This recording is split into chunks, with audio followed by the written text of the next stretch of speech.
Bismillahirrahmanirrahim. Assalamu alaikum and welcome to the MK preparations. And so in this video we will learn about the MCQs of the philosophical foundations of the education as you can see on your screen. So first of all मैं आपको थोड़ा सा information इस बारे में बता दूं कि philosophy क्या है, ठीक है, फ़लसफ़ा क्या है। आप इस टर्म से अच्छे तरीके से अवेयर हैं। हम बहुत बोलते हैं ना कि ये इसका अलग फ़लसफ़ा है, ठीक है, हमारा ये फ़लसफ़ा है, ये फ़िलोसफी है। तो हम इस टर्म को पहले समझते हैं। Okay, so the term philosophy, ठीक है, philosophy is the word which is drive from the Greek by the way of Latin and that word is the philosophia. So philosophia means love for the wisdom, यानी wisdom के लिए मोहब्बत, love for the knowledge और wisdom you can say. Okay, now अगर मैं आपको explain करूं कि फ़िलोसफी एंड साइंस में क्या डिफरेंस है, फिर आप इस टर्म को अच्छे तरीके से समझ पाएंगे। बेसिकली साइंस जो है वो उस नॉलेज का नाम है जो कि किसी एक्सपेरिमेंट पे बेस करती है, ठीक है। बेसिकली जो साइंस है वो उस नॉलेज को मानती है जो कि तजर्बात के ज़रिए जिसे प्रूव किया जाता है, साबित किया जाता है। लेकिन फ़िलोसफी में ऐसा नहीं होता, बल्कि फ़िलोसफी क्या है कि बगैर तजर्बे के, विदाउट एन एक्सपेरिमेंट, हम उस चीज़ पे बिलीव कर लेते हैं। जैसे कि बीइंग अ मुस्लिम हमारा ये फ़लसफ़ा है कि भाई अल्लाह एक है, ठीक है। हमारे मरने के बाद जो हमारी रूह है वो उस क्या करना पड़ेगा, सज़ा व जज़ा मिलेगी, ये हमारा फ़लसफ़ा है। और ना तो हमने ये तजर्बे के ज़रिए साबित किया है, ऐसा नहीं है, बल्कि हमारा एक आइडिया है। ये सेट ऑफ जो आइडियाज़ होते हैं that is called the philosophy. Okay, so foundation mean base, ठीक है, बुनियाद, यानी जो एजुकेशन की बुनियाद है, जो उसकी फ़िलोसफिकल फाउंडेशन है, हम उसके बारे में पढ़ते हैं। बेसिकली जो फाउंडेशन है, अगर हम बात करते हैं फ़िलोसफिकल एजुकेशन की, तो ये क्या है, एक ही सिक्के के दो पहलू हैं, ठीक है। विदाउट फ़िलोसफी एजुकेशन एग्जिस्ट नहीं करती, विदाउट एजुकेशन फ़िलोसफी का कोई मीन नहीं है। तो ये दोनों क्या एक दूसरे से रिलेट करते हैं। सो फर्स्ट जो MCQ है वो है what is the origin of the word education, मतलब कि जो एजुकेशन लफ्ज़ है उसका ओरिजिन का है, वो कहाँ से निकला। तो इसका ऑप्शन नंबर ए, ठीक है, ई एंड केटम, यहाँ से जो है ये वर्ड को ड्राइव किया गया है। दूसरा MCQ देखें, विच of the following statement is correct, यानी इन जितनी भी स्टेटमेंट दी इनमें से कौन सी करेक्ट है। तो इसमें पहली क्या है जी, education is an art, it is neither an art not science, education is a science, to some extent it is art and to some extent it is science. तो बेसिकली जो D वाला है वो करेक्ट है कि ये art के अंदर भी आता है और साइंस के अंदर भी आता है, जो फिलोसफी है। MCQ नंबर 3 क्या है जी, what is the called education acquired without any specific purpose, fix period and place, मतलब वो एजुकेशन जो कि आप विदाउट किसी पर्पस के लेते हैं, ठीक है, और विदाउट उसमें कोई पीरियड यानी टाइम स्पैन फिक्स नहीं होता और ना ही प्लेस फिक्स होती है, तो वो एजुकेशन क्या कहलाती है, इनफॉर्मल एजुकेशन कहलाती है। अगर अब एग्जांपल में अगर आपको इनफॉर्मल के बताते, जैसे कि अब हमारे घर में हम चीज़ें सीखते हैं, बाहर गली में अगर जाते हैं या फिर जब हम इंटरेक्ट करते हैं विद सोसाइटी, तभी हम बहुत सारी चीज़ें सीखते हैं। लेकिन अब हम ये सोच के तो नहीं घर से बाहर निकलते कि भाई आज मैं ये बाहर निकलूँगी और मैं आज ये सीखूंगी, ऐसा नहीं होता, बल्कि वो क्या होता है, आप कह लें कि स्पॉन्टेनियस चीज़ें आपको सीखने को मिलती हैं। अगर आप मार्केट में भी चले जाते हैं, वहाँ पर भी आप अगर कोई चीज़ सीखते हैं तो वो क्या आती है, इनफॉर्मल एजुकेशन में आती है। और अगर मैं आपको डिफरेंस बताऊँ फॉर्मल और इनफॉर्मल का, वो ये है कि जो फॉर्मल एजुकेशन है वो एक इंस्टीट्यूट में होती है, ठीक है, मतलब कि एक प्रॉपर एजुकेशनल इंस्टीट्यूट होता है, प्रॉपर पर्पज़ होता है कि आप क्यों जा रहे हो, ठीक है, आपका टाइम पीरियड होता है और प्लेस, मतलब यानी इंस्टीट्यूट। अब फॉर एग्जांपल अगर मैं कहती हूँ कि आप मास्टर्स कर रहे हैं किसी भी सब्जेक्ट में, फॉर एग्जांपल जोलॉजी में कर रहे हैं, तो बेसिकली आपका पर्पज़ है ना यहाँ पर कि मैं इस इंस्टीट्यूट में जाके, ये मेरा पर्पज़ है, मैं ये मास्टर्स करूँगी, और जाहिर सी बात है उसका एक स्पेसिफिक पीरियड भी है, तो वो चीज़ आती है फॉर्मल एजुकेशन में। लेकिन जिस चीज़ का कोई विदाउट पर्पज़ है, आपको पता नहीं है, उसके लिए कोई फिक्स टाइम नहीं है, कोई फिक्स प्लेस नहीं है, वो आती है इनफॉर्मल एजुकेशन। MCQ नंबर 4 क्या जी, which of the following sentence is correct about the nature of teaching, यानी जो टीचिंग की नेचर है इसमें से आपको इन सब में से कौन सा जो सेंटेंस है वो करेक्ट लग रहा है। तो फर्स्ट क्या, डायग्नोस्टिक है, रेमीडियल है, और C it is diagnostic as well as remedial, all the above statement are correct. तो इसका डी वाला करेक्ट है। बेसिकली जो टीचिंग है वो डायग्नोस्टिक कैसी है कि टीचर जो है वो बच्चे की, आप डायग्नोस्टिक से मुराद है कि बच्चा किस पॉइंट पे वीक है उसको पहले समझती है, ठीक है, फिर से रेमीडियल यानी उस चीज़ का आप कह लें कि प्रॉपर ट्रीटमेंट भी ढूंढती है कि इस बच्चे को अगर कोई साइकोलॉजिकल इशू है तो उसे कैसे सॉल्व करना है, ठीक है, इसका इंटरेस्ट लेवल क्या है, ये सारा कुछ डायग्नोज करके टीचिंग जो है वो उसको फिर रेमीडियल यानी उसे बेहतर बनाने का ट्राई करती है। MCQ number 5 what is the compulsory element of the learning, यानी लर्निंग के लिए जो एक ज़रूरी एलिमेंट है वो क्या है। अगर आप जब बेसिकली जो BEd के या जिस तरीके के MCQs है, जब आप उनके ऑप्शन को रीड करते हैं ना, तो ऐसा लगता है कि ये सारी ठीक है, लेकिन आपने जो मोस्ट अप्रोप्रिएट होता है उसको सिलेक्ट करना होता है। तो फर्स्ट क्या है कि एबिलिटी टू रीड, यानी लर्निंग जो है उसमें ये होता है कि आप पढ़ना सीखते हैं, ब्राइट माइंड यानी आपका माइंड ब्राइट हो, टेंडेंसी टू नो यानी जानने की सलाहियत, नन ऑफ दीज। तो इसमें से जो ऑप्शन नंबर सी है दैट इज़ करेक्ट कि आपको जो है किसी चीज़ को समझने की आपके अंदर सलाहियत पैदा होती है, ठीक है। अब जब आप समझना शुरू कर देते हैं तो आप रीड भी करेंगे, जाहिर सी बात आपका माइंड भी ब्राइट होगा, आप लिखना भी स्टार्ट कर दोगे, तो जो मेन इसमें आएगा वो टेंडेंसी टू नो है। What is the place of principal in an educational institute, जी, तो अब उन्होंने पूछा है कि जो प्रिंसिपल है एक इंस्टीट्यूट में, एजुकेशन इंस्टीट्यूट में, उसकी क्या जगह होती है? तो इसका ऑप्शन है कि मैनेजर ऑफ स्कूल, यानी वो पूरे स्कूल को मैनेज करता है। ठीक है। इसमें जो ऑप्शन नंबर ए है वो भी लग रहा होगा ना कि overall head of the school के हेड होता है। बिल्कुल वो हेड होता है, ओनर भी होता है, लेकिन वो मैनेज कर रहा होता है चीज़ों को। ठीक है, जितनी भी आप कह लें रिस्पॉन्सिबिलिटी होती है, जो भी उसने चीज़ एक इंस्टीट्यूट में होनी है, वो क्या होता है, जो प्रिंसिपल है वो हर चीज़ को मैनेज कर रहा होता है। Number 7, if a student failed in any class what should be done to him, यानी अगर कोई फेल हो जाता है बच्चा तो उसके साथ क्या करना चाहिए? ज़ाहिर सी बात है कि उसे हम क्या करें, चांस देना चाहिए ताकि वो नेक्स्ट क्लास में इंप्रूव कर सके। Why are the curriculum activity use in teaching, यानी टीचिंग में जो करिकुलम एक्टिविटीज़ हैं, जो आप ये कह लें कि कोई भी आप टॉपिक पढ़ा रहे हैं उसके अंदर आपने कोई एक्टिविटी रखी है तो उसका क्या पर्पज़ है। ठीक है, तो इसका क्या है कि टीचर को असिस्ट होती है, टीचर को मदद मिलती है कि वो अपने लेक्चर को जो है वो अच्छे तरीके से आप कह लें कि इफेक्टिवली डिलीवर कर सकता है with the help of the activities. अगर आप पहले वाला ऑप्शन देखते हैं कि टीचिंग को ईजी करता है, लेकिन एक्टिविटी जब अरेंज करेंगे तो ज़ाहिर सी बात है वो टीचर के लिए थोड़ा सा अरेंज करना मुश्किल होगा, लेकिन फिर भी जो है अगर टीचर ये सारा काम कर लेता है तो वो टीचिंग में ही असिस्ट होता है, मदद देती है। Number 9, what are the 3 component of the educational process, यानी जो एजुकेशन का एक प्रोसेस है उसके अंदर 3 जो मेन कंपोनेंट है वो कौन है? तो बेसिकली वो क्या होते हैं? टीचर है, ठीक है, स्टूडेंट है, एजुकेशन है। ठीक, आप ये कह लें कि ये एक ट्राइंगल है, एक जगह पे क्या होता है? Teacher, education and student. Okay, option number 10 क्या है जी? What is the teaching through the deductive method. अब वो एक टर्म होती है इंडक्टिव एंड दूसरी होती है डिडक्टिव। ठीक है, अगर आप डिडक्टिव समझ लेंगे तो इंडक्टिव भी ऑटोमेटिकली समझ आ जाएगी। बेसिकली जो डिडक्टिव वो जनरल टू स्पेसिफिक जाती है। ठीक है जी, जनरल से स्पेसिफिक तक जाने के साथ क्या मुराद है? जो जनरल टर्म है, जनरल का मतलब है कि आप पहले रूल बता देते हो। ठीक है, कोई भी आप प्रिंसिपल, कोई भी रूल, लॉ बता देते हो, उसके बाद आप उसमें एग्जांपल्स देते हो। तो डिडक्टिव क्या होता है? पहले क्या होगा? प्रिंसिपल, और उसके बाद क्या होता है जी? एग्जाम्पल दी जाती है। लेकिन इंडक्टिव में पहले एग्जाम्पल दी जाती हैं और फिर जो है ये आप क्या करते हैं? प्रिंसिपल बनाते हैं, कोई रूल बनाते हैं, कोई लॉ को करते हैं आइडेंटिफाई। अगर मैं आपको सिंपल तरीका बताऊँ याद करने का, तो बेसिकली जो डिडक्टिव और इंडक्टिव में डिफरेंस आता है, अगर आप इंडक्टिव देखते हो तो वो आई से स्टार्ट होता है। ठीक है, और स्पेसिफिक के अंदर भी आई आते हैं, तो वो जो इंडक्टिव है वो स्पेसिफिक से जनरल की तरफ जाएगा और जो डिडक्टिव है वो जनरल से स्पेसिफिक की तरफ। जी, तो ऑप्शन नंबर 11 क्या? What is the main centre of the informal education, यानी मैंने आपको पहले भी बताया इनफॉर्मल एजुकेशन क्या होता है। इसमें कोई आप कह लें खास इंस्टीट्यूट नहीं होता, कोई प्रॉपर पर्पस नहीं होता। ठीक है, तो जो इनफॉर्मल एजुकेशन आप सोसाइटी से भी लेते हो, फैमिली से भी लेते हो, रेडियो से, टेलीविज़न से, न्यूज़पेपर से। ठीक है, ये सारी जगह जो ये हमारी क्या है? इनफॉर्मल एजुकेशन में आती है, इसलिए इसका ऑप्शन है ऑल ऑफ द अबव। जी, 12, what is the first school for a child education, यानी बच्चे की जो एजुकेशन के लिए पहला स्कूल होता है वो क्या है? फैमिली होता है। ठीक है, यानी जब एक न्यू बॉर्न बेबी है डेफिनेटली वो सबसे पहले अपनी फैमिली से सीखता है, अपने मदर, फादर, अपने सिबलिंग से सीखता है। जी, number 13, which of the following education system support scientific process, यानी तीनों में से ऐसा कौन सा सिस्टम है एजुकेशन का जो कि आप कह लें कि साइंटिफिक प्रोग्रेस पे ज़्यादा तवज्जो देता है या उसको प्रमोट करता है? तो डैट इज़ द रियलिस्टिक। ठीक है, नाम से पता चल रहा है कि रियल चीज़ होगी, इसके अंदर रियलिस्टिक आ रही है। और साइंटिफिक प्रोग्रेस आप कह लें कि जो साइंस है वो भी यही है कि जो रियल चीज़ है उसे एक्सपेरिमेंट के ज़रिए प्रूव करके कहा जाता है, यानी पेश किया जाता है। ये नहीं है कि वो कोई आइडिया नहीं होता, उसको नहीं माना जाता, बल्कि साइंस में कहते हैं रियलिस्टिक चीज़ों की स्टडी की जाती है।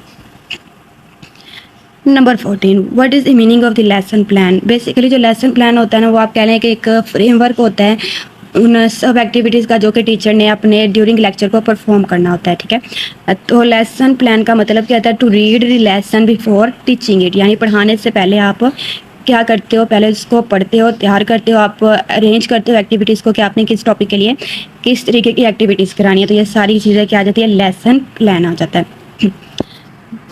नंबर 15 क्या है जी? On what depends the values of an educational experience in the eyes of idealist.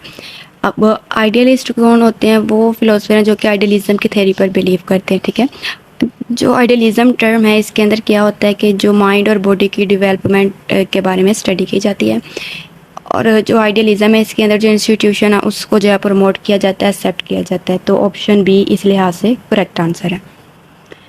Number 16, which educational activity is most desirable to pragmatism. अच्छा जी, जो प्रैग्मेटिज्म है this theory is related to the practical actions और you can say learning by doing method. ठीक है, means के इसके अंदर जो साइंटिफिक स्टडी है, साइंटिफिक में ही होता है ना, साइंस में ही लर्निंग बाय डूइंग है, यानी तजर्बात के ज़रिए किया जाती हैं चीज़ें। जो भी स्टूडेंट है वो खुद तजर्बा करते हैं और फिर सीखते हैं, that is learning by doing. ठीक है, तो प्रैग्मेटिज्म में क्या होती है, साइंटिफिक अप्रोच आ जाती है। और आप ऑप्शन नंबर 1 में देख सकते हैं कि approximate the goal which educational scientist have setup, यानी जो प्रैग्मेटिज्म है इसके अंदर सबसे ज़्यादा उन गोल्स को देखा जाता है जो कि एजुकेशनल साइंटिस्ट ने सेट किए हुए हैं। ठीक हो गया। इसके साथ साथ मैं आपको ये बताती चलूँ कि जो प्रैग्मेटिज्म का फाउंडर है या जो फादर है, that is the John Dewey. Number 17. What is the viewpoint of the progressive educator regarding the issues of the liberal versus vocational education? तो मैं आपको एक्सप्लेन कर दूं कि लिबरल और वोकेशनल एजुकेशन से क्या मुराद है। लिबरल एजुकेशन क्या करती है कि ये एजुकेशन को और इसके साथ साथ क्लासिक लिटरेचर, ठीक है, और ह्यूमैनिटीज़ को कंबाइन करती है, इन सबको इकट्ठा जोड़ती है। या फिर अगर मैं आपको सिंपल वर्डिंग में ये समझाऊँ कि जो लिटरल आर्ट है दैट मीन के करिकुलम और जो को करिकुलर एक्टिविटीज़ है उनको कंबाइन किया जाए ताकि क्या हो सके, जो स्पेसिफिक लर्निंग आउटकम है वो हमें मिल सके, जो कि एज अ सिटीज़नशिप के लिए या किसी भी काम के लिए या फिर लाइफ को गुजारने के लिए इम्पोर्टेंट है। ठीक है, तो लिबरल जो साइंस है, ये जो लिबरल एजुकेशन है वो क्या करती है, करिकुलम को प्लस जो को करिकुलम है, ठीक है, उन दोनों को कंबाइन करती है। और वोकेशनल एजुकेशन से मुराद है वो एजुकेशन जिसके बाद हमने अपना करियर सेट करना होता है। वोकेशनल से मुराद है प्रोफेशन, ठीक है, प्रोफेशनल एजुकेशन, जैसे हम जो भी स्टडी करते हैं कि अगर हम MBBS करेंगे तो उसके बाद हम डॉक्टर बनेंगे, तो वो हमारा क्या है कि एक प्रोफेशन के लिहाज से हम एजुकेट हो रहे हैं, स्टडी कर रहे हैं। तो इन दोनों के बारे में जो प्रोग्रेसिव एजुकेटर है उनका पॉइंट ऑफ व्यू क्या है, तो नंबर बी जो है, ऑप्शन बी इसका करेक्ट है कि जो लिबरल आर्ट सब्जेक्ट है वो वोकेशनल ट्रेनिंग क्या करें, उसको प्रोसीड करना चाहिए, यानी जो भी प्रोफेशन है उस लिबरल आर्ट के ज़रिए जो है वो सीखा जाए, और ताकि आगे जाके जो भी आप स्टूडेंट है या जो भी पर्सन है वो आगे अपने प्रोफेशनल लाइफ को सेट कर सके। Number 18, what who was the supporter of the naturalism in education, यानी जो नेचुरलिज्म भी एक थेरी है, इसका जो सपोर्टर है वो कौन है, तो ऑप्शन इज़ रोजे। ठीक है। Number 19, what do you mean by the curriculum. अच्छा, जो करिकुलम, पहले हम टर्म को समझ लेते हैं। जो करिकुलम है वो एक वर्ड है जिससे निकला है टू कुरियर। ठीक है, कुरियर का मतलब होता है टू रन, यानी चलाना, किसी चीज़ को आगे भेजना, आगे फॉरवर्ड करना, डैट इज़ द करिकुलम। और करिकुलम में बाज़ लोग ये मानते हैं कि सिर्फ जो है वो बुक्स आ जाती हैं, जी नहीं। अब करिकुलम में वो हर चीज़ आती है जो कि आपको एक पर्टिकुलर ऑब्जेक्टिव को अचीव करने के लिए ज़रूरी है। ठीक है, अब उसके अंदर आपका जो एक तो कोर्स होता है वो तो आएगा ही, ऑब्वियस सी चीज़ है, प्लस उसके अंदर जितनी भी एक्टिविटीज़ परफॉर्म कराई जाएंगी वो भी आएगा, एग्ज़ाम्स आएंगे। अगर आप कोई इस तरीके से और भी चीज़ जो कि आप अपना गोल को अचीव करने के लिए यूज़ कर रहे हो, तो वो सारी चीज़ें करिकुलम के अंदर आती हैं। और ऑप्शन डी जो है वो इसका करेक्ट आंसर है, indicate the course to be thought by the teacher to the student throughout the year, यानी ये वो कोर्स है जो कि एक टीचर पूरा साल स्टूडेंट को पढ़ाता है और इसके अंदर सब कुछ आ जाता है। ठीक है। Number 20, which system of the education was propounded by the Mahatma Gandhi, यानी महात्मा गांधी ने इनमें से कौन से एजुकेशन सिस्टम को जो है वो किया था, प्रोपाउंड किया था, that is the all of the, ये सारे हैं। ठीक है। Number 21, who raise the slogan back to nature, ये जो स्लोगन है इसे किसने उठाया, नेचुरलिज्म है। ठीक है, नेचुरलिज्म की जो थ्योरी है वो जो है इस स्लोगन को आगे राइज करती है, इसे मोटिवेट करती है, इसे आगे लेकर चलती है। 22, which statements not correct about the naturalism.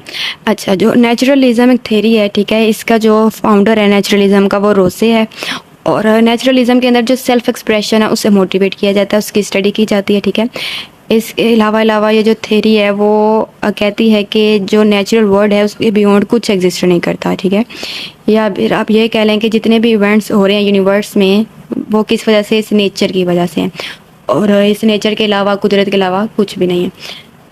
तो इसमें से हमें देखना है कि जो करेक्ट नहीं है नेचुरलिज्म के लिए वो हम स्टडी किया जाएगा। अच्छा, a reaction against the degenerated humanism of the renaissance period. Renaissance period से मुराद है ये एक एरा था जो कि कल्चरल रिवाइवल का प्लस जो पोइट्रिक एवोल्यूशन है उसको आप कह लें कि ये एरा जिसके अंदर कल्चरल डेवलपमेंट बहुत ज़्यादा हुई थी, उसके साथ साथ जो पोइट्रिक है वो भी एवोल्यूशन, यानी शायरी की एवोल्यूशन हुई है।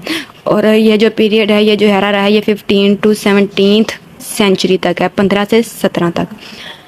अच्छा, नंबर सी है reaction against the sophistication artificiality and the paraphernalia in education. Number D है reaction against a mere study of books and linguistic form. Basically जो रोंग है नेचुरलिज्म के वो हमने देखना है। ये डी वाला रोंग है कि जो नेचुरलिज्म है वो सिर्फ ये तो नहीं कहता कि बुक्स को स्टडी करो, या फिर जो लिंग्विस्टिक हमारे सब्जेक्ट है उनको स्टडी करो, तो ये जो है रोंग है। 23 who had reversed the usual practice and you will almost always do right। अब इस टर्म का मैंने पूछा ये किसने बोली थी, रोज़े ने बोली थी, लेकिन मैं इसका मतलब आपको बता देती हूँ कि इसके कहने का मतलब क्या है। ठीक है, अकॉर्डिंग टू रोज़े उसने ये बोला था कि जो स्टूडेंट है वो अपनी डायरेक्शन को चेंज करे, या फिर उसे इस चीज़ का फ्रीडम होनी चाहिए, आज़ादी होनी चाहिए कि वो अपने करिकुलम का खुद डिसाइड करे, डिटरमिन करे कि वो क्या पढ़ना चाहता है। 24 human institutions are one mass of fully and the contradiction whose statements is this। ये स्टेटमेंट भी रोज़े ने बोली है।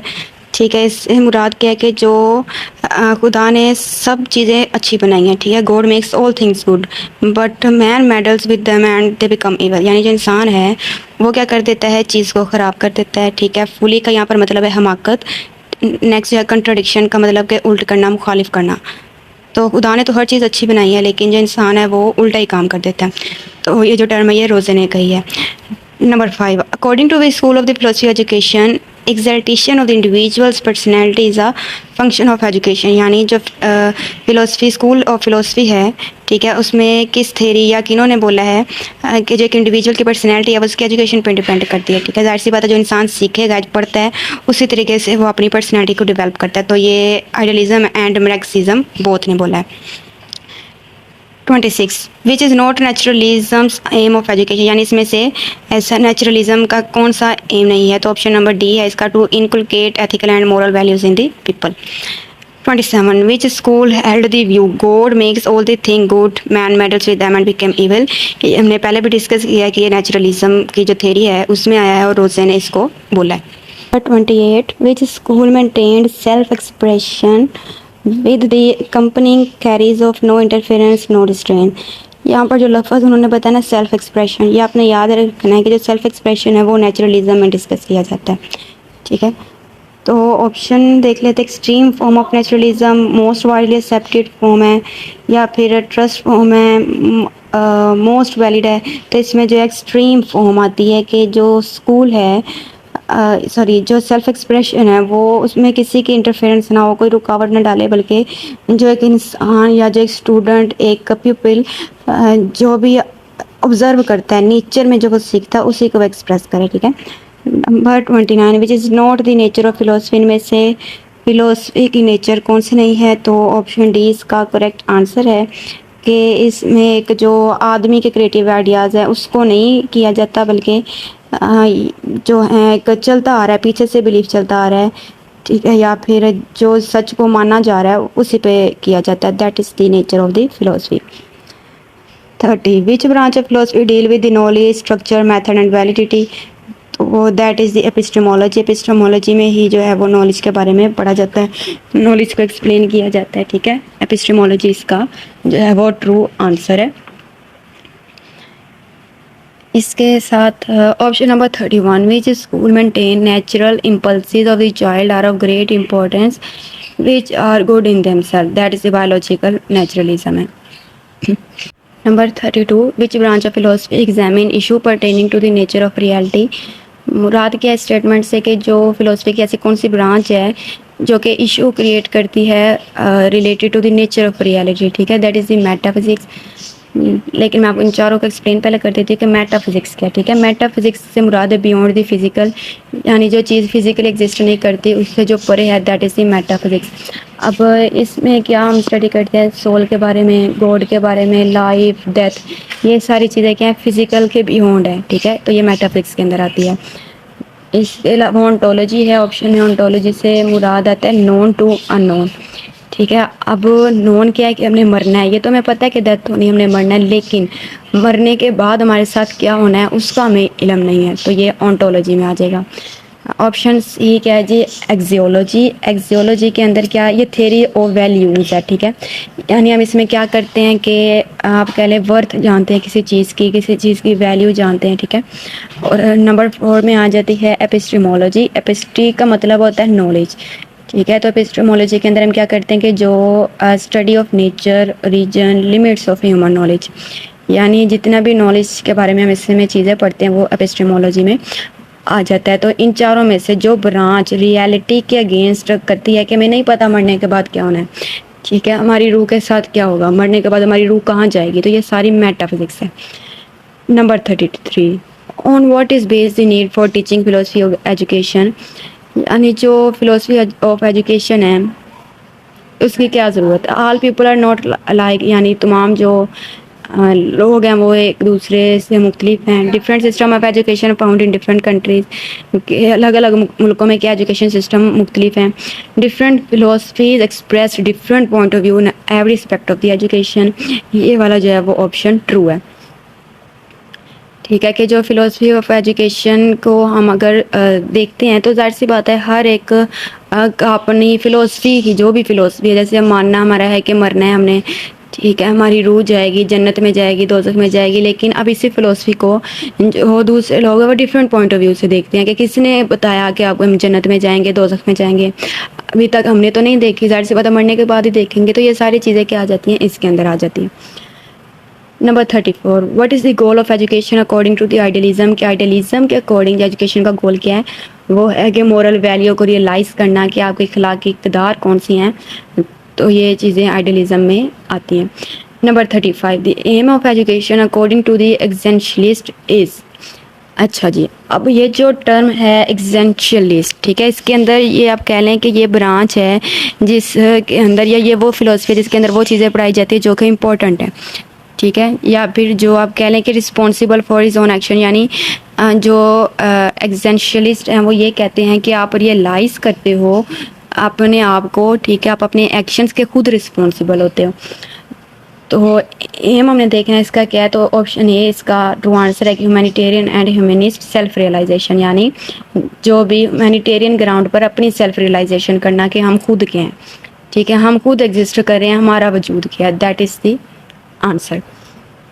Number 36, the realist aim of education is, यानी जो रियलिज़म एक थ्योरी है उसके मुताबिक एजुकेशन का एम या गोल क्या है, हैप्पी एंड मोरल डेवलपमेंट, ठीक है, ये इसका यानी आंसर है। जो ऊपर सेल्फ रियलाइजेशन हमने पीछे पढ़ा है कि वो किस में आ जाता है, एग्जेंशियलिज्म में आ जाता है, ठीक है, इसके साथ साथ जो मोरल और स्पिरिचुअल डेवलपमेंट आती है ये आइडियलिज्म में आएगी, ठीक है। जो टोटल डेवलपमेंट होती है पर्सनैलिटी की ये हम नेचुरलिज्म में पढ़ते हैं, तो जो रियलिस्ट है वो हैप्पी एंड मोरल डेवलपमेंट में आता है।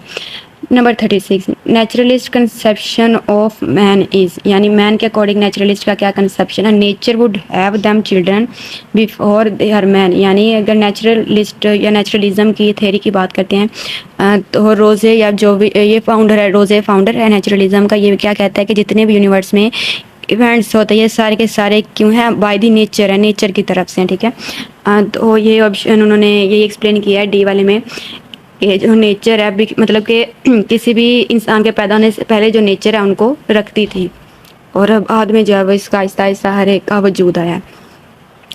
Number 38, which philosophy of education considered the psychology as an incomplete study of an and an inadequate basis of education theory, तो जो आइडियलिज्म है वो क्या करती है, इस चीज़ को रॉन्ग जो है वो मानती है।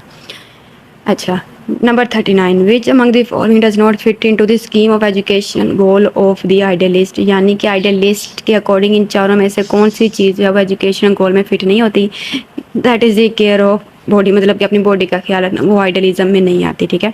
बाकी जो वैल्यूज़ हैं, स्किल है या जो अपने आप को जाहिर करना, ये सारी इसके अंदर आती हैं।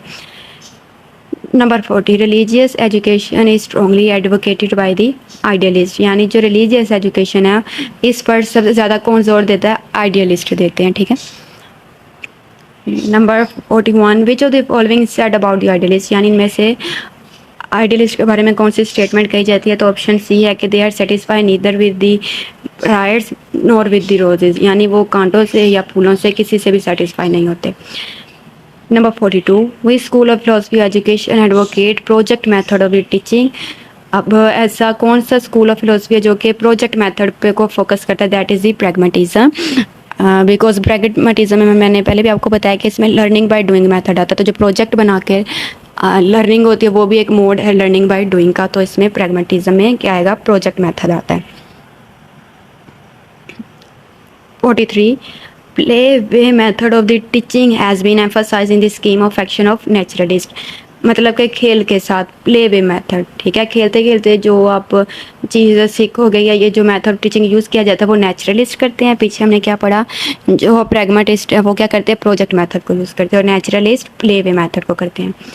Which is the most widely accepted method of the education according to the pragmatist? pragmatist के अकॉर्डिंग कौन सा मेथड वाइडली एक्सेप्टेड है, वो है लर्निंग बाय डूइंग का, मतलब कि करके सीखना, प्रैक्टिकली चीज़ करके जो बच्चे सीखते हैं, डैट इज दी वो इसके अंदर आता है, ठीक है। ये प्रैग्मेटिस्ट आर अगेंस्ट, अब जो प्रैग्मेटिस्ट है वो किस चीज़ के अगेंस्ट हैं, तो ऑप्शन सी है कि जो नॉलेज है उसको सेपरेट सब्जेक्ट में ना तोड़ा जाए, बल्कि क्या किया जाए कि बुक में सारे नॉलेज को एक्सप्लेन किया जाए। अभी तो ये है ना कि साइंस की बुक अलग है, मैथ अलग, ये सारी चीज़ें अलग है, नहीं, बल्कि ऐसा ना हो, सब्जेक्ट सेपरेट ना किए जाएँ, बल्कि क्या किया जाए, एक साथ ही रखा जाए। Number 46 pragmatism has a greater sense of responsibility than naturalism with regard to moral training because number A है इसका। अच्छा, वो कह रहे हैं कि जो प्रैग्मेटिज्म है वो नेचुरलिज्म से ज़्यादा सेंस ऑफ रिस्पॉन्सिबिलिटी रखते हैं, ठीक है। अब उसकी रीज़न बतानी है कि ए वाला है the free activity with pragmatic system of the education does not mean licence rather it means a guided activity, मतलब कि जो प्रैग्मेटिज्म है हम कहते हैं ना लर्निंग बाय डूइंग का काम करना, तो लर्निंग बाय डूइंग का काम ये नहीं है कि बच्चे कुछ भी करते रहे, नहीं, बल्कि ये क्या होता है, गाइडेड एक्टिविटी। अब ये समझ लें, ये नहीं होता कि जो टीचर है अब वही सारे का सारा बच्चे को पढ़ाए करके दे और बच्चा जो है वो चुपचाप बैठा रहे, नहीं, ऐसा नहीं है, बल्कि यहाँ पर जो टीचर का रोल होता है वो क्या होता है, एज अ फैसिलिटेटर होता है, उसने फैसिलिटेट करना होता है, स्टूडेंट को गाइड करना होता है, ठीक है। 47 विच of the following claim of the pragmatist is not acceptable, यानी इसमें से ऐसा कौन सा क्लेम करते हैं प्रैग्मेटिस्ट जिसे कि एक्सेप्ट नहीं किया जाता। वो फर्स्ट है कि the free activity of the people is likely to result in permanent attitude of initiative and independence and moral discipline. अच्छा, प्रैग्मेटिस्ट हम पढ़ते आ रहे हैं पिछले MCQ से कि प्रैग्मेटिस्ट में क्या लर्निंग बाय डूइंग का मेथड, यानी बच्चे खुद करें, खुद इनिशिएटिव लें, तो इंडिपेंडेंटली काम करें, टीचर एज अ सिर्फ गाइडर काम करे। लेकिन अब ये जो क्लेम है इसे एक्सेप्ट नहीं किया जाता, क्योंकि अगर ऐसा होने लगेगा, अगर हम खुली छूट दे देते हैं बच्चों को, तो वो क्या करेंगे, हर चीज़ में उनका ये एटीट्यूड हो जाएगा कि हमने खुद से स्टार्ट करना, हमने खुद ही हर चीज़ करनी है, ठीक है। या फिर वो दूसरे को, अपनी टीचर को या बड़ों को उस लिहाज से वो नहीं देखेंगे, यानी उनका जो डिसिप्लिन को मेंटेन नहीं करेंगे, ठीक है। अच्छा, number 48 project method of teaching is an outstanding contribution of pragmatism. ये MCQ भी दोबारा से रिपीट है कि प्रैग्मेटिज्म में प्रोजेक्ट मेथड को वो बहुत अच्छा समझा जाता है। Number 49 which is the characteristic of the project method, यानी जो प्रोजेक्ट मेथड है उसकी करेक्टरिस्टिक क्या है, तो ऑप्शन सी है इसका कि ये क्या करती है, all round development of child personality, मतलब ये बच्चे की जो हर तरीके से पर्सनैलिटी को डेवलप करती है। अब उसके अंदर ये सारे ऊपर वाले 3 ऑप्शन भी आ जाते हैं, किस तरीके से कि बच्चे अगर खुद काम करते हैं, ठीक है, आप बच्चा खुद अगर कोई चीज़ सीख रहा है, वो ऑब्जर्व कर रहा है या फिर वो प्रोजेक्ट बना के सीख रहा है, तो डेफिनेटली वो उसके अंदर एक आ जाएगा कि वो प्रॉब्लम्स को सॉल्व करने का उसको एक आ जाएगा एटीट्यूड, उसके अंदर स्किल होगी कि वो अपनी लाइफ में आने वाली प्रॉब्लम्स को वो किस तरीके से सॉल्व करता है, ठीक है। इसके साथ उसका कॉन्फिडेंस डेवलप होता है, एक नेचुरल जो है उसका कॉन्फिडेंस बिल्डअप होना स्टार्ट हो जाता है, तो इसका ऑप्शन नंबर सी है। Number 50 which among of the following is not essentially desirable in the project method, मतलब कि इनमें से ऐसी कौन सी चीज़ है जो कि प्रोजेक्ट मेथड में जिस चीज़ की ज़रूरत नहीं होती। ऑप्शन सी है the task of the project should be full of message for the children, ज़रूरी नहीं है कि जो प्रोजेक्ट दिया गया वो सारे का सारा बच्चे को कुछ सिखाए, ठीक है, बल्कि क्या करेगा, जो प्रोजेक्ट बना रहा है वो काम कर रहा है, हो सकता है वो उसमें फेल हो जाए, लेकिन वो क्या करेगा, कुछ ना कुछ सीखेगा। अब ये नहीं है कि वो अब प्रोजेक्ट बना रहा है तो पूरे का पूरा सही हो जाएगा या वो हर चीज़ समझ लेगा एक ही चीज़ से, ठीक है। तो क्या है कि ज़रूरी ऐसा नहीं होता, और ये डिज़ायर भी नहीं किया जाता कि बच्चे ने जो किया वो सारा ही उसको आ जाए, पर यह है कि वो मैक्सिमम उस चीज़ से लर्न कर सकता है। Number 51 which is the great disadvantage of project method, यानी प्रोजेक्ट मेथड का जो डिसएडवांटेज है वो इनमें से सबसे ग्रेट जो है वो कौन सा है। It consume much of the time of child, obviously ये भी है, वैसे तो चारों अगर आप पढ़ते हैं तो डेफिनेटली चारों ही होंगे, लेकिन हमने ग्रेट लिखना है सबसे जो बड़ा है इनमें से, ठीक है।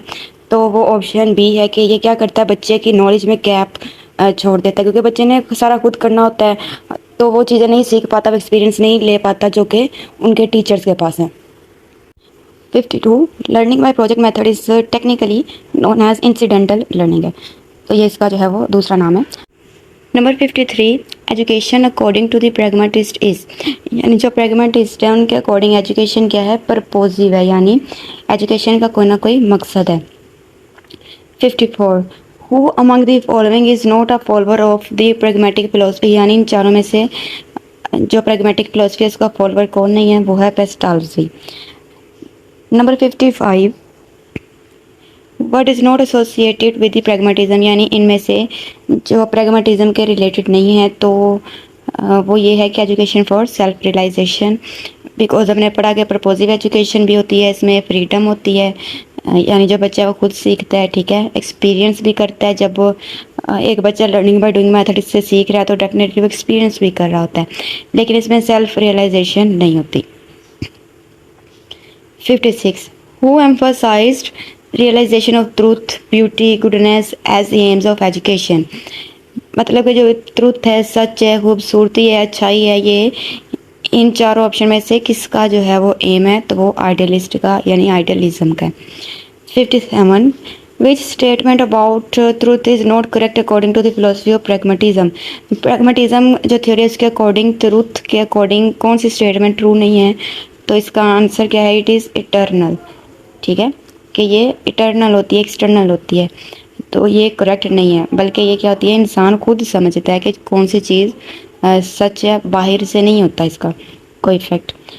Option 58 in whose methodology of teaching experimentation is the key note of, obviously pragmatism है, क्योंकि बच्चा लर्निंग बाय डूइंग यानी वो एक्सपेरिमेंट कर रहा है, खुद सीख रहा है, ठीक है, तो ये चाइल्ड सेंटर अप्रोच होती है pragmatism, that's why this is the correct answer. Number 59 the term progressive education related to, ये भी प्रैग्मेटिज्म के रिलेटेड है। Who said no fixed aims of education and no values in advance, तो ये भी progressive educator यानी जो pragmatist है उन्होंने बोली है ये।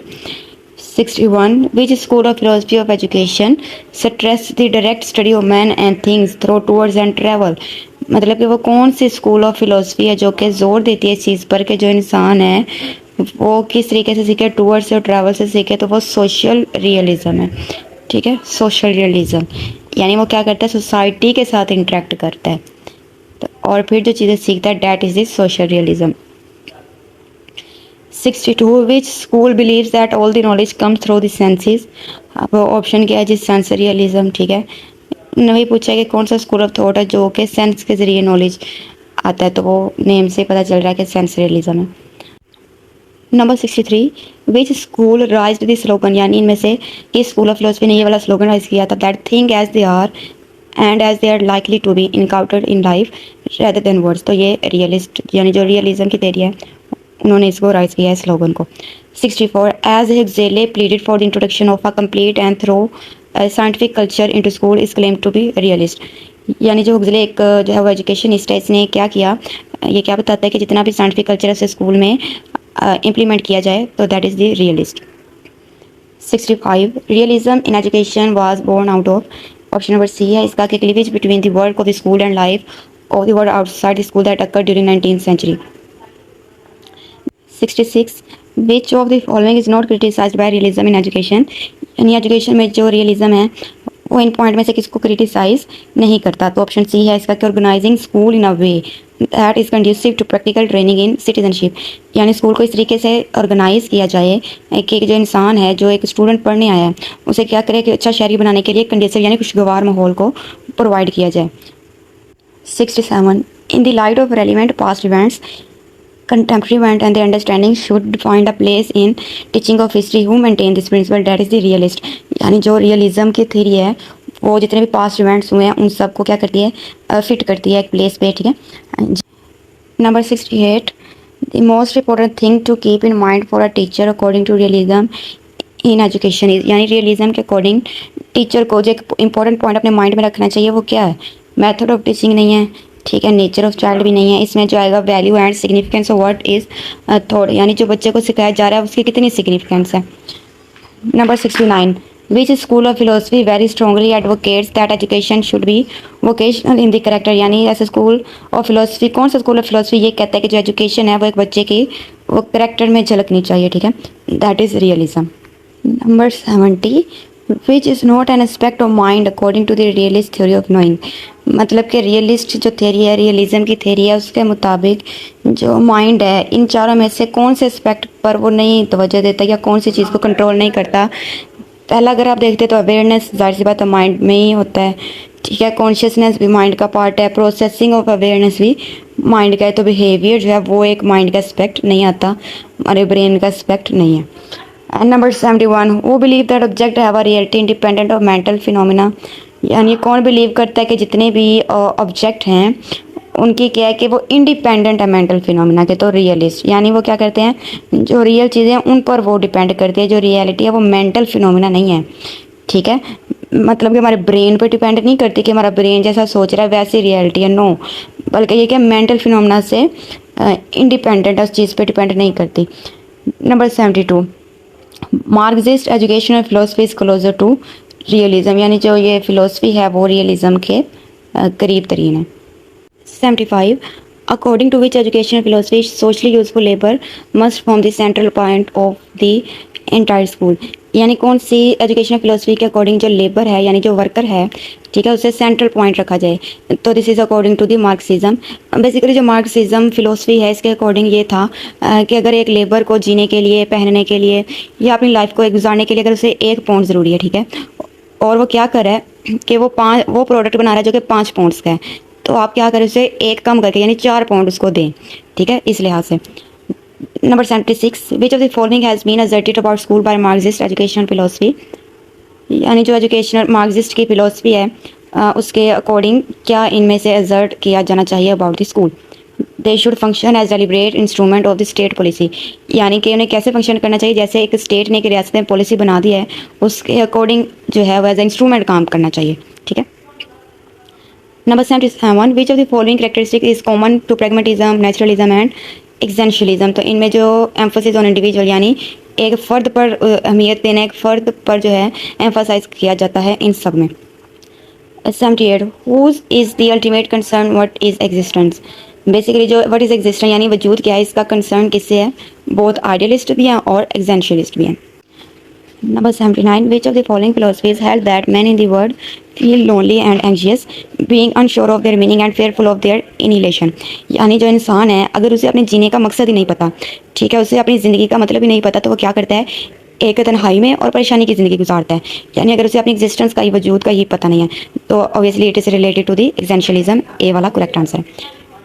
80, according to the existentialist the essence of existence mean, यानी जो एग्जेंशियलिस्ट हैं उनके अकॉर्डिंग जो है बेस, इसेंस यानी बेस ऑफ एग्जिस्टेंस क्या है या इससे क्या मुराद है, तो वो ये कि tension and contradiction which condition loneliness and anxiety, यानी ऐसी टेंशन या ओपोजिट आपके एक्शन जो कि क्या करते हैं, लोनलीनेस यानी तन्हाई की वजह बनते हैं या एंग्जाइटी की वजह बनते हैं, तो यानी वो अगर आपको अपनी एग्जिस्टेंस का नहीं पता, that why are you here, why are you in this world, then definitely आप लोनली फील करते हैं, परेशान फील करते हैं, आपको समझ नहीं आता कि आप करना क्या चाहते हैं और कर क्या रहे हैं।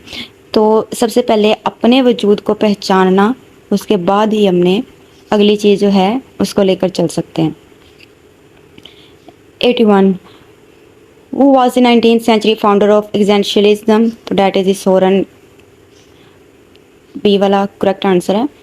82, who was 20th century existentialist, that is A Jean Paul, obviously इसमें समझाने वाला नहीं है। 83, which of the following is more generally acceptable by modern educationist, यानी इनमें से ऐसा कौन सा पॉइंट है जो कि एजुकेशनिस्ट ने एक्सेप्ट कर लिया जल्दी से, that is B, education is bound to have several aims since it concern are several such as individual, society, family and nation and so on. मुराद का जो एजुकेशन है वो एक आप ये कह लें बाउंड है, ठीक है, अब उसके जो एम है वो कई तरीके से हो सकते हैं, वो इंडिविजुअल लेवल पे अलग होंगे, सोसाइटी लेवल पे एजुकेशन के एम अलग होंगे, फैमिली पे अलग होंगे, नेशन पे अलग होंगे, इंटरनेशनल लेवल पे और एम होंगे एजुकेशन के, वो क्या चेंज होते रहते हैं, तो ये एजुकेशन इस चीज़ पे बिलीव करते हैं। 84, what is the development of human potentialities in education, और that is the individual aim. यानी अगर इंसान की जो पोटेंशियल है उसको डेवलप करना है तो ये एम किस लेवल का है, ये इंडिविजुअल लेवल का, क्योंकि ह्यूमन एक की करनी है ना, तो वो इंडिविजुअल लेवल पे आएगा। 85 what is the development of social sense and cooperation among the individual through education. यानी सोशल सेंस और कोऑपरेशन को अगर डेवलप करना है एजुकेशन के ज़रिए तो ये एक सोशल एम है, ठीक है। सोशल सेंस को डेवलप करना है, सोशल कोऑपरेशन को करना है, तो ऑब्वियसली ये एम जो है ये भी सोशल यानी सोसाइटी लेवल का है, तो बी वाला ऑप्शन करेक्ट है। 86 which among the following is not an acceptable criticism of social aims of education. मुराद क्या जो सोशल एम है एजुकेशन का, ठीक है, उसमें कौन से क्रिटिसिज्म को एक्सेप्ट नहीं किया गया, दैट वो ये वाला ऑप्शन है कि दे आर एंटी इंडिविजुअल। इस जो एम है ये वाला इसको एक्सेप्ट नहीं किया गया। 87 which among the following is not emphasised by the individual aim of education. यानी अब जो इंडिविजुअल एम है वो इनमें से किस चीज़ पर फोकस नहीं करता, एम्फसाइज नहीं करता। तो फर्स्ट है कि इंडिविजुअल फ्रीडम तो ऑब्वियसली करता है। जो aim of education individual level पे उस पर तो ये चीज़ आती है कि एक जो भी इंडिविजुअल उसे फ्रीडम मिले, सेल्फ एक्सप्रेशन भी ऑब्वियसली आती है, डेवलपमेंट ऑफ इनर पोटेंशियलिटी यानी जो आपकी इनर स्किल्स हैं उनको भी डेवलपमेंट की जाए ये आती हैं। लेकिन values of tolerance and non violence individual level पे नहीं आती, ये सोसाइटी लेवल पे आएगी, सोशल लेवल पे आएगी कि आप दूसरों के साथ जो है वो कैसे बिहेव करते हैं। ओके, तो डी वाला इसका करेक्ट है। Option number 88 which of the following statement does not go in favour of the individual aim of education. यानी जो इंडिविजुअल एम है एजुकेशन का इनमें से कौन सी स्टेटमेंट्स के फेवर में नहीं जाती। तो डी वाला ऑप्शन है कि society supreme and all individual are only part of it. यानी इस ऑप्शन में कह रहा है कि जो सोसाइटी है वो मेन चीज़ है और इंडिविजुअल जो है वो इसके बस पार्ट है। नहीं, ऐसा नहीं है, बल्कि इंडिविजुअल के मिलने से ही सोसाइटी बनती है। तो अगर हमारे एक इंडिविजुअल लेवल पे हर एक इंडिविजुअल स्ट्रॉन्ग होगा तभी जो है वो सोसाइटी जाके स्ट्रॉन्ग बनेगी।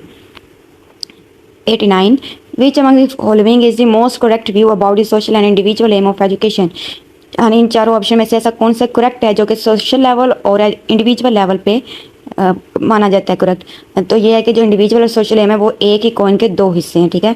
जाहिर सी बात अगर इंडिविजुअल डेवलप कर रहा है तो वो सोसाइटी भी डेवलप करेगी, और अगर इंडिविजुअल नहीं कर रहा तो इसलिए सोसाइटी भी फिर डेवलप नहीं कर पाती।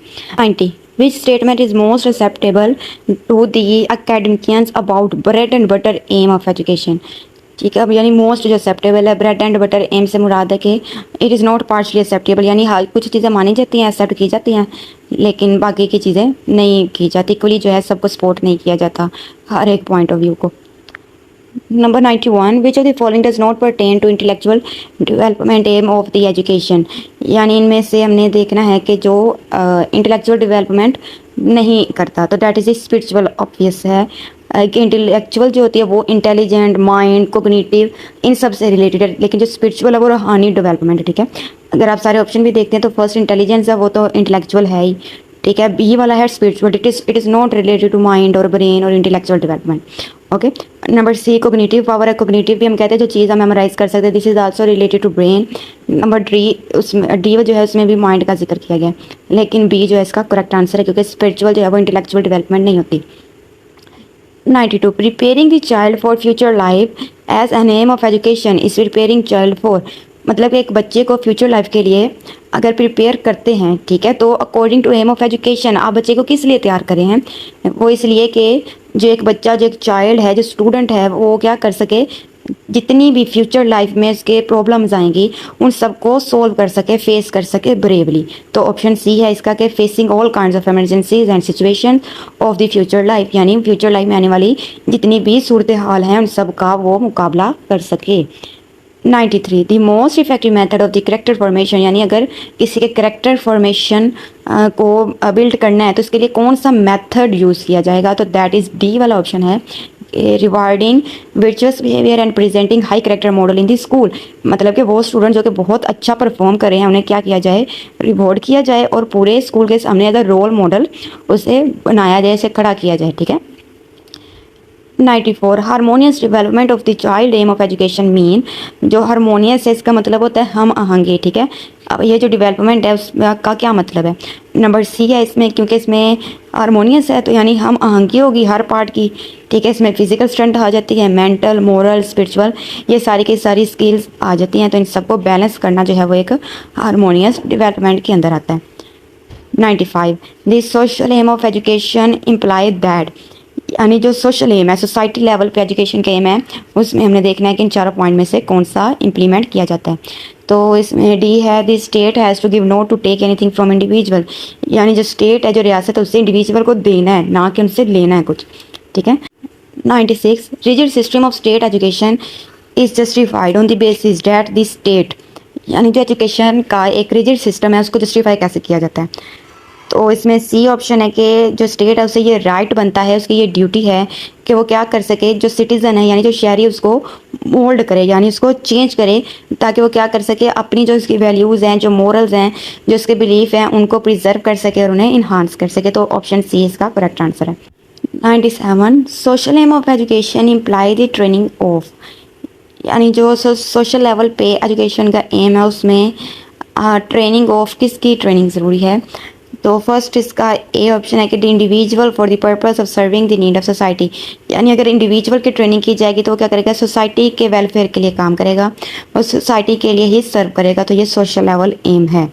बिकॉज अगर बाकी आप तीन देखते हैं कि individual according to their need, अगर इंडिविजुअल को ट्रेनिंग दी जाती है कि वो अपनी ज़रूरियात को पूरी करे तो सोसाइटी की तो नहीं पूरी होगी इससे। ठीक है। सी है जी, individual according to their capacities, कि जो इंडिविजुअल अपनी कैपेसिटीज़ के अकॉर्डिंग काम करे। अगर सबकी मिनिमम कैपेसिटीज़ हैं एक सोसाइटी के अंदर तो how will society build. Number D भी है कि individual according to the facility, यानी जितनी फैसिलिटीज़ मौजूद हैं, जितनी सहूलियात मौजूद है उसके अकॉर्डिंग ट्रेनिंग दी जाए। ये भी काम नहीं करेगी सोसाइटी, तो नहीं इससे डेवलप होगी। तो हमने क्या करना है कि इंडिविजुअल को जो ट्रेनिंग देनी है वो इसलिए देनी है कि वो आगे जाके सोसाइटी को सर्व करें। Number 98, what does the individual aim of education imply, यानी जो एजुकेशन इंडिविजुअल एम है, ठीक है, जो इंडिविजुअल लेवल पे एम है एजुकेशन का, वो किस चीज़ को इम्प्लाई करता है। ऑप्शन ए इसका करेक्ट है, that education must secure for everyone, यानी जो एजुकेशन है वो सबके लिए सिक्योर होनी चाहिए किसी भी हालत में। Which the individual is most completely develop, और जो एजुकेशन है उसी से एक इंडिविजुअल जो है वो कम्प्लीटली डेवलप होगा, क्योंकि इंडिविजुअल लेवल पे करना है। तो वो एजुकेशन प्रोवाइड की जाए जिससे एक इंडिविजुअल डेवलप हो रहा है, तो ये इंडिविजुअल एम है। 99, according to which philosophy of education, education की किस फिलोसफी के according childhood is something desirable for its own sake and children should be children, यानी इनमें से कौन सा स्कूल ऑफ थॉट है, ये जो फिलोसफी एजुकेशन है जो ये कहता है कि जो चाइल्डहुड है वो क्या डिज़ायरेबल है हर एक के लिए, यानी अगर बच्चे हैं तो उन्हें बच्चे ही रहना चाहिए। ठीक है, एक नेचुरल वे में चीज़ आनी चाहिए, तो that is a naturalism. Number 100, who emphasised that education should be a social process, यानी ये किसने जोर दिया है कि जो एजुकेशन है उसे एक सोशल प्रोसेस होना चाहिए, जॉन डेवी ने। तो ऑप्शन सी इसका करेक्ट आंसर है। तो thank you so much for watching the video. अगर आपकी कोई इंक्वायरी है तो आप कमेंट सेक्शन में आप पूछ सकते हैं। And thank you so much for watching the video. Subscribe MK preparation for more videos. Thank you so much. अल्लाह हाफिज़।